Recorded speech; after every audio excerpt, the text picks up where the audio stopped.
Welcome करता हूं आप सभी को यूट्यूब चैनल नर्सिंग ज्ञान में। और आज का वीडियो होने वाला है, जैसा कि आपको पता है कि कल मैंने बिहेवियर साइंस का तीसरा नंबर का वीडियो किया था। तो बिहेवियर के बाद कौन सा होता है, फंडामेंटल ऑफ नर्सिंग।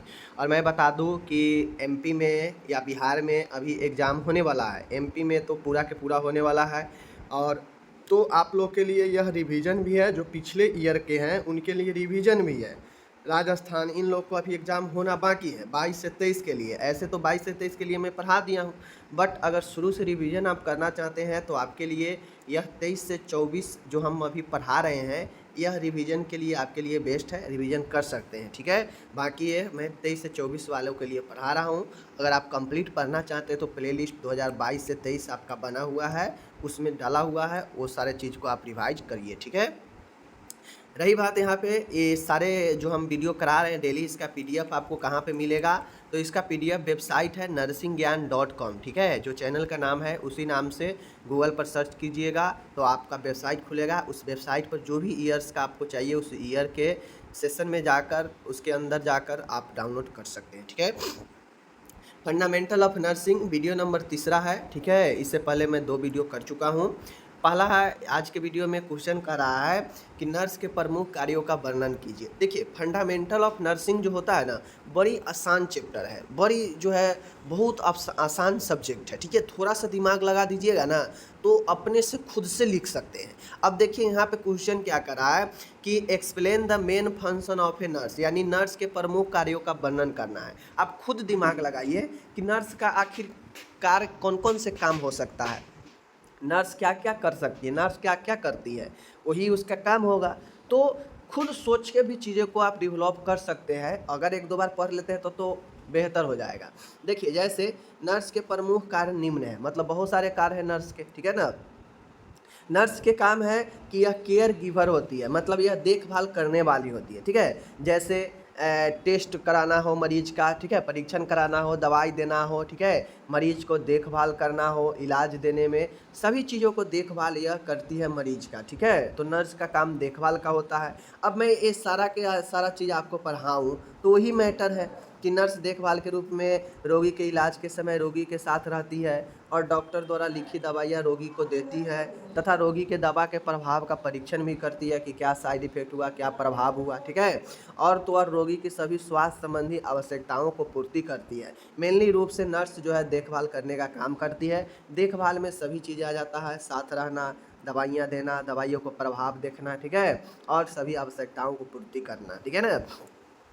तो मैटर आप खुद से भी लिख सकते हैं। जैसे शिक्षा के रूप में, अब नर्स का काम है कि वह एक स्वास्थ्य शिक्षा देती है, लोगों में जागरूकता फैलाती है, ठीक है, लोगों को जो है उसके अधिकार के बारे में जानकारी देती है, छात्र छात्राओं में स्वास्थ्य से जुड़ी हुई शिक्षा को बढ़ावा देती है, ठीक है ना। तो ये सब जो है शिक्षक के रूप में होता है। तो शिक्षक भी आपको क्या करते हैं, शिक्षक भी आपको अपने विषय में जो है आपको जानकारी देते हैं, सिखाते हैं। तो उसी प्रकार से नर्स भी as a educator, as a शिक्षक के रूप में आपको स्वास्थ्य से जुड़ी हुई हर एक पहलुओं के बारे में जानकारी देती है, ठीक है। तो ये नर्सिंग शिक्षक के रूप में हो गया, ठीक है। मैटर अगर आपको पढ़ना हो तो पीडीएफ तो मैं दे ही देता हूँ, बाकी मैं पॉइंट समझा देता हूँ कि आखिर क्या होता है, ठीक है ना।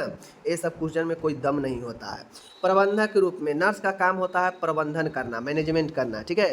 तो नर्स एक प्रबंधक के रूप में भी कार्य करती है, ठीक है। जैसे विभिन्न प्रकार के योजना चलता है, ठीक है ना, तो उस योजना के कार्यक्रम का हिस्सा लेना, इस योजना के प्रबंध करना, ठीक है। स्वास्थ्य केंद्रों को जो है प्रबंध मैनेजमेंट का काम करती है, हर एक देखभाल करती है, ठीक है ना। तो ऐसे तमाम जो है मैनेजर के रूप में भी ये काम करती है, ठीक है। चौथा है, यह है कम्युनिकेटर। कम्युनिकेटर मतलब यह जो है संप्रेक्षक, मतलब यह जो है प्रेषक के रूप में भी काम करती है। यह कम्युनिकेशन, ठीक है, यह संचार व्यवस्था बनाने में भी काम करती है। जैसे नर्स जो है रोगी के सभी तरह की आवश्यकताओं और स्थिति के बारे में अपने रोगी व चिकित्सक दल तथा परिवार के सदस्यों के बीच एक सेतु पुल की तरह कार्य करती है। मतलब जैसे अगर मान गए डॉक्टर को मरीज के बारे में कोई जानकारी देना हो तो सबसे पहले कौन जानकारी देगी, नर्स ही देगी, ठीक है। तो डॉक्टर से कम्युनिकेट करके, ठीक है ना। अगर मान गए नर्स को ज़रूरी पड़े कि मरीज के अटेंडर को जानकारी देना है तो मरीज को भी अटेंडर की जानकारी डॉक्टर नहीं देगी, नर्स ही देगी। तो कहीं ना कहीं नर्स जो है एक पुल का काम करती है, एक सेतु का काम करती है परिवार, डॉक्टर, चिकित्सक दल, ठीक है, अन्य स्टाफों के बीच यह कम्युनिकेशन का काम करती है। ठीक है, तो ये हो गया कम्युनिकेशन। पांचवा है शोधकर्ता। अब नर्स जो है विभिन्न प्रकार के रिसर्चर में भी, शोध में भी काम करती है, रिसर्च में भी। ठीक है, अब रिसर्च में कैसे काम करती है, ठीक है ना, ध्यान दीजिएगा।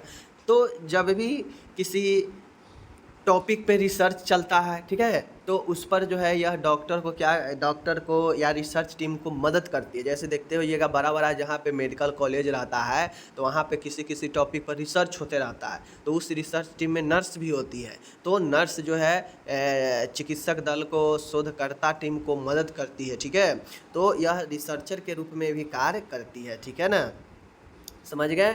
छठा है अधिवक्ता। अधिवक्ता के रूप में यह कैसे काम करती है, तो नर्स अपने रोगी की सुरक्षा के लिए एक विधि विशेषज्ञ की तरह कार्य करती है। जैसे रोगी को सुरक्षित वातावरण प्रदान करना। जिस प्रकार से जो ओरिजिनल एडवोकेट होते हैं, वकील होते हैं, जिस प्रकार से वकील अपने क्लाइंट को हर एक तरीक़ा से बचाने का कोशिश करता है, चाहे वो भले ही दोषी क्यों ना हो, फिर भी दोषी का भी वकील रहता है और निर्दोष का भी वकील रहता है। फिर भी जो दोषी रहता है रियल में, वो भी बचने का प्रयास करता है वकील के थ्रू। उसका वकील पूरा कोशिश करता है कि भाई मेरा क्लाइंट बच जाए। ठीक है ना, उसी प्रकार से नर्स भी एक अधिवक्ता का काम करती है। ठीक है, और एडवोकेट का काम करती है, अपने मरीज के लिए, अपने मरीज के विभिन्न प्रकार के सुरक्षा प्रदान करने का प्रयास करती है। ठीक है, एक अच्छे वातावरण बना के रखती है, प्रदान करती है। तो ऐसे में और क्या और नर्स ये प्रदान करती है अपने मरीज को कि उसका क्या अधिकार है। ठीक है, अधिकार एक मरीज का क्या अधिकार है कि उसे अच्छी स्वास्थ्य सुविधा मिले, ठीक है, उसे अच्छी देखरेख मिले, अच्छी दवाइयाँ मिले, अच्छी ट्रीटमेंट मिले, ये सब एक मरीज का अधिकार है। तो उसी अधिकार को जो है नर्स जानकारी देती है अपने रोगी को। ठीक है, सातवां है नर्स का काम है एक काउंसलिंग करना। मतलब नर्स का काम होता है कि यह लोगों को काउंसलिंग करके उससे एक अच्छे मार्ग दिखाना। ठीक है ना, तो काउंसलर के रूप में भी यह काम करती है। नर्स एक एज ए काउंसलर भी काम करती है। नर्स सभी प्रकार के समस्या को समझने व सुलझाने में रोगी की मदद करती है। ठीक है, अब मान के कोई रोगी है, वो अपना चीज़ें को नहीं संभाल पा रहा, अपने रास्ता को नहीं ढूंढ पा रहा, उसे समस्या हो रहा है, तो उन समस्याओं को समझाने में मदद करती है, रोगी का निर्णय लेने में भी सहायता करती है। काउंसलिंग के जरिए यही ना होता है कि जीवन से जुड़ी हुई, करियर से जुड़ी हुई, बिजनेस से जुड़ी हुई कोई समस्या है, नहीं चुन पा रहे हैं सही मार्ग, तो काउंसलर जो है उसको वहाँ पे ठीक करते हैं, एक रास्ता दिखाते हैं। ठीक है, और निर्णय लेने में सहायता करते हैं। तो उसी प्रकार से नर्स भी एक काउंसलर, एज ए काउंसलर का काम करती है, काउंसलिंग करके। ठीक है, आठवां है पुनर्वास में सहायक। नर्स जो होती है वह रिहेबिलिटेशन में सहायता करती है। मीन्स कहने का मतलब है कि नर्स जो होती है वह रोगी को समाज में पुनः अपने आप को स्थापित करने में योगदान देती है। ठीक है, अगर कोई मानसिक रोग से पीड़ित व्यक्ति है और वो जो है बहुत ज़्यादा इतिर बितिर हो चुका है, समाज से दूर हो चुका है, अगर वह ठीक हो रहा हो तो धीरे धीरे जो है नर्स क्या करती है कि उसे समाज में पुनः वापस लाने के लिए योगदान देती है, परिवार में स्थापित होने और अपनी जीविका चलाने में मदद करती है पेशेंट को। ठीक है, तो रिहेबिलिटेशन का मतलब ही होता है कि पुनर्वास, मतलब फिर से अपने रियल समय में, रियल ज़िंदगी में आना। ठीक है ना। नौवां है नर्स का काम होता है एक प्रशासक के रूप में भी। नर्स प्रशासक के रूप में कैसे काम करती है, तो यह अपने से जो मान के कोई स्टाफ नर्स ए ग्रेड है, तो ए ग्रेड के सामने अगर कोई एएनएम है, कोई आशा है, ठीक है, कोई उससे छोटे कार्यकर्ता है, तो यह उसके ऊपर प्रशासक का काम करती है। मैनेजमेंट उसको जो है अपने अंदर रखती है। ठीक है, एडमिनिस्ट्रेशन का काम करती है। दूसरा है यह समन्वय का भी काम करती है। नर्स जो है एक दूसरे के बीच में कोऑर्डिनेशन का भी काम करती है, तालमेल बैठाने का भी काम करती है, समायोजन बैठाने का भी काम करती है। एक स्टाफ से अन्य स्टाफों में, मरीजों में, सब में जो है ये कोऑर्डिनेशन का काम करती है। ठीक है, उसके बाद है यह पर्यवेक्षक के रूप में भी काम करती है। मतलब यह अपने से जूनियर स्टाफ के कामों को ऑब्जर्व भी करती है, पर्यवेक्षण भी करती है। ठीक है, 12 है नर्स रोगी को सुरक्षा का भी काम करती है, यह सुरक्षा भी प्रदान करती है। ठीक है, तो इस प्रकार से मैंने आपको 12 पॉइंट पढ़ा दिया। ठीक है, ये 12 पॉइंट आप एग्ज़ाम में अगर आप याद करके जाते हैं, इसमें कुछ था नहीं, इस क्वेश्चन में कोई दम था नहीं, बस आपको ये समझना था कि एज ए नर्स नर्स क्या क्या कर सकती है। तो नर्स वो सारे काम कर सकती है जो एक मरीज के लिए बेहतर हो, ठीक है ना। तो सारा चीज़ मैंने आपको यहाँ पे बता दिया, ठीक है ना। तो आपको बस इसको लिखते जाना है, समझ लेना है। हिंदी में चाहिए तो हिंदी में, इंग्लिश में चाहिए तो इंग्लिश में, दोनों का लैंग्वेज एक ही है। बस आपको अपने ऊपर इसको हावी नहीं होने देना है, याद कर लेना है और इसको दिमाग में रख लेना है, ठीक है। कल परसों के लिए नहीं छोड़ना है, ओके। यह क्वेश्चन पूछेगा, ये क्वेश्चन लॉन्ग में भी पूछ देगा। लॉन्ग में कैसे पूछेगा? पूछ देगा कि नर्सिंग प्रक्रिया के बारे में बताए, नर्सिंग कार्य के बारे में बताए, ठीक है। तो आपको जो है लिखना पड़ेगा ये, ठीक है ना। चलिए नेक्स्ट क्वेश्चन यहाँ पर आता है कि कोड ऑफ इथिक्स, ठीक है। कोड ऑफ इथिक्स के बारे में आपसे एग्जाम में पूछा जा सकता है कि नर्सिंग के नैतिक पहलुओं के बारे में बताइए, ठीक है। नैतिक पहलुओं मतलब सभी के अंदर एक नैतिक होता है, ठीक है। बिना नैतिक चीज़ों को जो है कोई अच्छे से काम नहीं कर सकता। तो ethical aspect of nursing, nursing के नैतिक पहलू क्या होता है, चलिए हम देखते हैं, ठीक है ना। नीति, नीति शब्द की उत्पत्ति ग्रीक शब्द इथोस, ठीक है, इथोस से हुई है, जिसका अर्थ है विश्वास, रीति रिवाज, आस्थाएं, ठीक है। नीति नैतिक, नैतिक से ही नीति से ही नैतिक बना है, ठीक है। तो ये जो नीति शब्द है इसका उत्पत्ति ग्रीक शब्द के इथोस से हुई है, यही इथोस इथिकल बना है, ठीक है। इथोस से हुई है, जिसका अर्थ होता है विश्वास, रीति रिवाज, आस्थाएं, ठीक है, ये सब होता है। नीति वह नियम या सिद्धांत होते हैं, यही चीज़ें हैं, ठीक है। नीति क्या होता है, नैतिक क्या होता है? नैतिक मतलब होता है कि एक अच्छे सिद्धांत वाला, एक अच्छे नियम से, ठीक है। तो ये नैतिक इथिकल होता है। तो इथिकल यह एक ऐसे नीति व नियम या सिद्धांत होते हैं जो कि एक अच्छे आचरण को निश्चित करते हैं। अब इथिकल जो होता है व्यक्ति को एक अच्छे आचरण बनाता है, ठीक है, नहीं कहता है कि बहुत मोरल आदमी, नैतिकतापूर्ण आदमी है। तो यही जो है इथिकल जो होता है यह व्यक्ति के अंदर एक नैतिकता लाता है। नैतिकता कैसे लाता है? क्योंकि यह एक अच्छे आचरण को निश्चित करता है, ठीक है। जिसके अंदर नैतिकता होती है मतलब उसके एक अच्छे आचरण आप देखते हैं, ठीक है, एवं दर्शाते हैं कि क्या अच्छा है और क्या बुरा है। अगर किसी के अंदर नैतिक चीज़ें हैं तो नर्स भी एक ठीक नर्स के अंदर भी एक नैतिकता होती है। वो जानती है कि क्या अच्छा है क्या बुरा है, ठीक है, क्या करना चाहिए मरीज के लिए, क्या नहीं करना चाहिए। तो यह एक एथिक्स, एक नियम और एक सिद्धांत होता है जो एक आचरण निश्चित करता है एवं दर्शाता है कि क्या करना है क्या नहीं करना है, क्या अच्छा है क्या बुरा है। और यही जो है व्यक्ति के अंदर नैतिकता को बनाता है। तो नर्स को भी अगर नैतिकता बनाता है तो यह इथिक्स ही बनाता है, यह नियम और सिद्धांत ही बनाता है जो उसके आचरण को निश्चित करता है, दर्शाता है कि भाई क्या अच्छा है और क्या बुरा है। बात समझ गए? तो यही इथिक्स ऑफ नर्सिंग था, समझ गए। चलिए अब आता है यहाँ पे इथिक्स रूल, ठीक है। नीति शास्त्र नियम मानव अधिकारों की रक्षा के लिए बनाया गया है। अब कोई भी रूल जो है किसी के लिए अच्छे के लिए ही बनाया जाता है, रक्षे के लिए ही बनाया जाता है, ठीक है ना। तो ये जो इथिक्स रूल है, जो इथिकल रूल है, जो नीति शास्त्र है या जो नैतिक शास्त्र है, यह नियम मानव अधिकारों की रक्षा के लिए बनाया गया है, ठीक है। तो ये चीज़ें हैं। अब कोड ऑफ एथिक्स क्या होता है? तो कोड ऑफ एथिक्स को आचार संहिता बोलते हैं, ठीक है। आचार संहिता सिद्धांतों का वह समूह होता है जिसे व्यवसाय के सभी सदस्य स्वीकार करते हैं। अब आचार संहिता कहने का मतलब है कि यह व्यक्ति को एक बंधन में बांधता है, ठीक है, एक बंधन में बांधता है। और बंधन में बांधता है जिससे हर व्यक्ति ये महसूस करता है कि उस व्यक्ति को जो है क्या काम है, क्या करना है। अब जैसे मान गए नर्स के लिए अगर कोड ऑफ इथिक्स नहीं लाया जाता तो नर्स लोगों को मार भी देती, ठीक है ना। ये हो भी सकता है कि नर्स लोगों को देना कोई दवाई दे देती, कोई दवाई, ठीक है ना, ऐसे संभव है। तो एक कोड ऑफ इथिक्स बताता है कि आपका क्या नैतिकता है, ठीक है, आपको किन सीमाओं में रहकर काम करना है, ठीक है। जैसे अभी देखें कि चुनाव हुआ था, चुनाव में आपका आचार संहिता लगा था ना, तो वो आचार संहिता क्या कहता था कि भाई ज़्यादा आप उड़ोगे, ज़्यादा प्रचार करोगे, ज़्यादा एक जगह इकट्ठा होगे, ठीक है, गलत काम करोगे तो पकड़ो जाओगे तो सीधा आचार संहिता का केस लग जाएगा, ठीक है ना। तो उसी प्रकार से आचार संहिता व्यक्तियों को, ठीक है, सिद्धांतों का एक समूह होता है जिसमें व्यवसाय के सभी सदस्य उसे स्वीकार करते हैं। जैसे ये नर्सिंग है, तो नर्सिंग एक व्यवसाय है, ठीक है, नर्सिंग प्रोफेशनल। तो इस नर्सिंग प्रोफेशन में, व्यवसाय में सभी नर्स जो है इसे स्वीकार करती है, ठीक है, कोड ऑफ इथिक्स का। अगर आप कोड ऑफ इथिक्स को स्वीकार नहीं करते हैं तो आप नर्स नहीं बनिएगा, ठीक है। जब व्यक्ति किसी व्यवसाय को अपनाता है तो उसे उसी व्यवसाय की आचार संहिता भी अपनानी पड़ती है तथा उसे निभाने की पूरी जिम्मेदारी भी लेता है।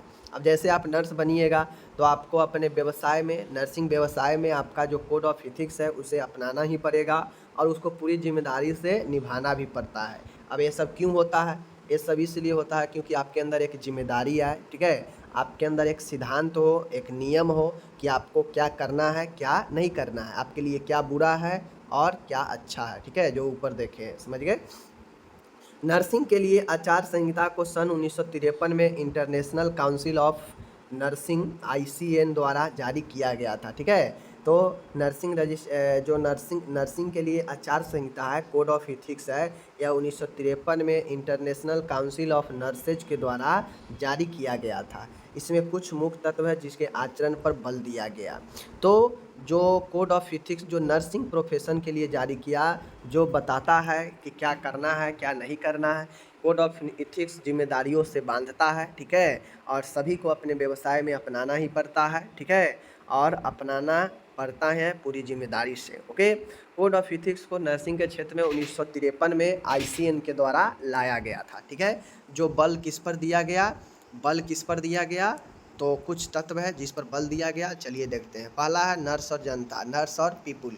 पहला ये कहा गया कि भाई नर्स एंड पीपुल, ठीक है, nurse and people. Nurse and people क्या कहता है? इसमें रोगी की बीमारी में देखभाल करना नर्स की सबसे पहली जिम्मेदारी होती है। नर्स रोगी की देखभाल के साथ साथ उसके धर्म, रीति रिवाज, आत्मिक विश्वास का भी सम्मान करती है। नर्स को रोगी के ऊपर किसी भी प्रकार का निर्णय थोपना नहीं चाहिए। अब नर्स और जनता, नर्स और जनता कहने का मतलब है नर्स एंड पीपुल। इसमें जो नर्स होती है वह रोगी के बीमारी का देखभाल करने का सबसे पहले जिम्मेदारी होता है, ठीक है। उसके बाद देखभाल करने के साथ साथ में वह किसी भी धर्म का, किसी भी जाति का व्यक्ति हो, उससे आपको सम्मान करना पड़ेगा। आपको ऐसा नहीं है कि फलाना धर्म का है तो इसको हम देखभाल नहीं करेंगे, इसको कम देखभाल करेंगे, ऐसा नहीं होता है, ठीक है। आपको हर एक जाति, धर्म, रीति रिवाज को सम्मान करना पड़ेगा इस कोड ऑफ इथिक्स के अंतर्गत। और आपको किसी भी प्रकार के निर्णय जो है रोगी के ऊपर थोपना नहीं होगा, ठीक है, नहीं थोप पाएंगे। तो यह नर्स और जनता के अंतर्गत यह बात कही गई, ठीक है, कि नर्स और जनता, यानी नर्स जनता के लिए क्या करेगी? तो यही सारे चीज़ करेगी, ठीक है। दूसरा है नर्स और चिकित्सा कार्य, नर्स एंड प्रैक्टिस। नर्स में नर्स के द्वारा किए जाने वाले कार्य की जिम्मेदारी व जवाबदेही उसकी खुद की होती है। इसलिए नर्स को चिकित्सा कार्य के दौरान अपने स्वास्थ्य के साथ साथ रोगी का भी पूरा ध्यान रखना चाहिए, ठीक है। नर्स को चिकित्सा कार्य में उच्चतम मानक रोगी की सेवा को बनाना चाहिए। नर्स और चिकित्सा कार्य कहने का मतलब है कि चूँकि नर्स का जिम्मेदारी रहता है कि पेशेंट का देखभाल करना, रोगी के अच्छे सुविधा देना स्वास्थ्य के, तो ऐसे में चिकित्सीय कार्य के दौरान स्वास्थ्य के साथ साथ उसे खुद के स्वास्थ्य के साथ साथ रोगी का भी पूरा ध्यान रखना पड़ता है, ठीक है। मान गए नर्स बन गए और अपने खुद बीमार रह रहे हैं तो आप मरीज को क्या देखिएगा? नहीं देख पाइएगा। तो इसमें आपको खुद का और मरीज का भी पूरा ध्यान रखना पड़ता है। नर्स को चिकित्सक कार्य में एक उच्चतम मानक रोगी की सेवा को बनाना चाहिए। मतलब चिकित्सीय कार्य में नर्स को एक बेहतर जो है देखभाल की सेवा बनानी चाहिए। तीसरा है नर्स और व्यवसाय, नर्स एंड प्रोफेशन, ठीक है। नर्स को अपने व्यवसाय में ईमानदारी और लगन से कार्य करना चाहिए तथा अलग अलग क्षेत्रों में कार्य करते हुए सेवा का स्तर बनाए रखना चाहिए। नर्स रोगी की सेवा के साथ साथ रोगी को बीमारी के बारे में शिक्षा प्रदान करती है। नर्स और व्यवसाय कहने का मतलब होता है कि जो नर्स है वो अपने व्यवसाय में ईमानदारी और लगन से कार्य करना चाहिए। हर एक नर्स को अपने व्यवसाय में जो है ईमानदारी से और लगन से कार्य करने चाहिए। ये बात तो सही है, कोई भी व्यक्ति काम करता है, सबको अपने अपने क्षेत्रों में, अपने अपने व्यवसाय में ईमानदारी से, लगन से काम करनी चाहिए। तो नर्स को भी वही है, ठीक है। तथा अलग अलग क्षेत्रों में कार्य करते हुए सेवा स्तर को बनाए रखना चाहिए, ठीक है। नर्स को अलग अलग क्षेत्रों में काम करने का मौका मिल सकता है, इसलिए उसे अपने सेवा स्तर का बनाए रखना चाहिए, सेवा स्तर गिराना नहीं चाहिए, ठीक है। नर्स रोगी की सेवा के साथ साथ रोगी के बीमारी के बारे में भी शिक्षा प्रदान करती है। ठीक है, तो नर्स जो है नर्सिंग सेवा देने के साथ साथ में वह बीमारी के बारे में भी शिक्षा प्रदान करती है। ठीक है, तो ये हो गया नर्स और व्यवसाय। एंड आखिरी है कोड ऑफ इथिक्स में कि नर्स एंड को वर्कर, नर्स और सह कर्मचारी। ठीक है, नर्स अपने साथ साथ काम करने वाली सभी व्यक्तियों के साथ एक सहयोगी संबंध बनाए रखती है। ठीक है, अब नर्स जो होती है वह अपने साथ काम करने वाले, ठीक है, चाहे 4th ग्रेड कर्मचारी हो, वार्ड बॉय हो, वार्ड गर्ल हो, ठीक है, अन्य स्टाफ हो, सभी को साथ अपने सहयोगी संबंध बनाए रखती है। सहकर्मियों के कार्य में उनकी मदद भी करती है। नर्स जो है अपने साथ काम करने वाले कर्मियों का मदद भी करती है और उनकी गलतियों को बचाने के लिए सही एक्शन भी लेती है। अब ऐसा नहीं है कि आपके साथ कोई काम कर रहा है और गलती सबसे होता है, अगर गलती हो गया तो आप उसको जो है फंसा देंगे नहीं, उसके एक अच्छा बचाने के लिए आपको एक अच्छे एक्शन लेना पड़ेगा कि हाँ इसके लिए क्या ज़रूरी हो ताकि सब चीज़ बचा रहे। तो आप अपने को वर्कर सह कर्मचारियों को पूरा ध्यान रखते हैं, एक अच्छे उससे संबंध रखते हैं, उनको मदद करते हैं, उनके गलतियों पर सही एक्शन लेते हैं। ठीक है, तो ये सारा चीज़ जो है नर्स और सह कर्मचारियों के बीच होनी चाहिए। तो इस प्रकार से मैंने आज कोड ऑफ इथिक्स आपको पढ़ाया। ठीक है, नर्सिंग के लिए। और कोड ऑफ इथिक्स में क्या है, नर्स और मरीज, ठीक है, नर्स और जनता, नर्स और चिकित्सकार, नर्स और व्यवसाय, नर्स और सहकर्मचारी। तो ये याद रखिएगा। यहाँ पे मैंने टोटल इंग्लिश दे दिया है, आप इंग्लिश वाले चाहें तो PDF डाउनलोड करके इसको इंग्लिश में क्लियर आप लोग कर सकते हैं, कोई दिक्कत नहीं होने वाला है। ठीक है, बाकी चलिए मिलेंगे अगले वीडियो में, अपना ख्याल रखिएगा, धन्यवाद।